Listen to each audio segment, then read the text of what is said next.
Welcome back to Adventures in Freeze Drying for Beginners. Today I'm going to take my 2 cups of pumpkin puree I have left from before I freeze dried pumpkin puree, and we're going to see if I can't throw together a pumpkin pie filling, freeze dry it, rehydrate it, and then bake a pumpkin pie. So hang with me and we'll throw the filling together and get it frozen for the freeze dryer. So I've gone ahead and put a half cup of brown sugar in here already. I've got a 1/4 cup left, or 3/4 cup of brown sugar. I need to add my 2 cups of pumpkin puree. Again, this is home pumpkin puree. This recipe actually does not work with canned pumpkin. It is designed to be made with fresh home pumpkin. So just so you know that. Then I'm going to add my spices, which I changed this up a little bit. I add a full teaspoon of cinnamon. I add a half teaspoon of ginger, a half teaspoon of nutmeg, a 1/4 teaspoon of cloves, and then there's a half teaspoon of salt in here. So add those in there. It calls for 1 can of evaporated milk, not condensed, evaporated, and 2 eggs that are already beaten. So I'm going to add those to this and whisk this all together, making sure I break up that brown sugar to get it spread completely through my mixture. It's going to be quite runny. This is a liquid. So when we go to freeze dry this, I'm actually going to use my dividers to help keep it from sloshing so much as I get this to my freezer. So let's go ahead and get this trayed up and ready to be frozen. Okay, we're going to go ahead and get this trayed up. I'm going to just pour this right onto a parchment-lined tray. And then I preset my dividers to the 40 portion dividers. Just thinking this will help keep this from sloshing so much and probably help me pull it up because it's going to be sticky having the sugar in it. This will help me get it down to the freezer. And then I'm going to cover it with my lid. And then we're going to freeze this at least 24 hours until it is frozen solid, and then we'll get it in the freeze dryer.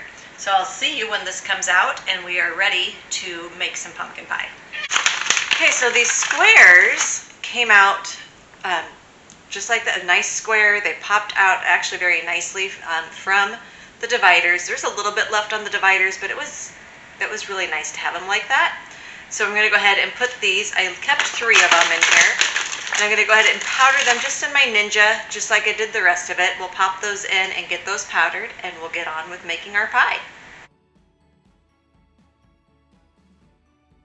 This isn't the finest powder. It looks a lot more like cracker crumbs, but it should help that rehydrate a whole lot better than the squares will. Okay, so I'm not sure how much water this is going to take. I've got about 2 cups sitting here. That's room temperature-ish. I'm going to add about a cup to begin with. I don't believe that's going to be enough. I'm going to stir this up. Don't forget your oxygen absorber, folks, like I did. So if this was just pumpkin puree, that's about the right texture. And there's still some lumps and stuff in here, so I'm going to add half of the water I have left.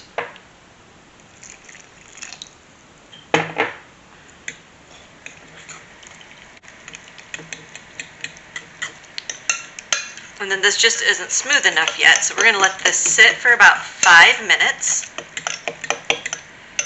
And then we'll see where we are at. I still don't think this is thick enough, but I want those lumps that I'm seeing to get soft and to fall out of my pumpkin batter.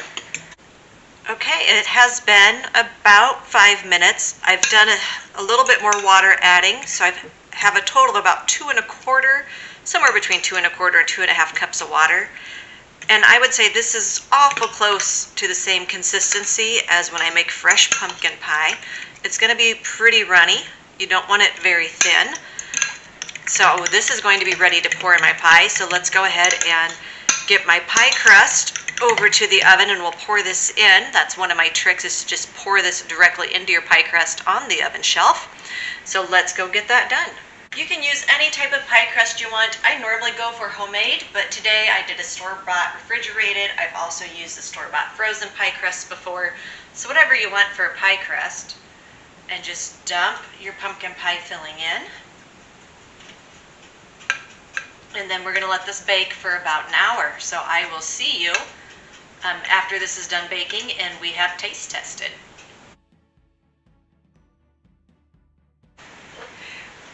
So I baked this up yesterday. We ate it at supper last night. Nobody knew that this was necessarily reconstituted pumpkin pie filling. They loved it. This might be the silkiest pumpkin pie I have ever made.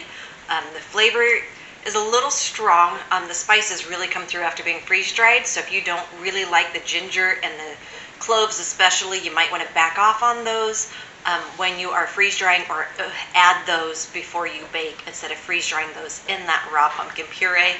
But this is smooth, it baked up well, has good flavor. This is a win.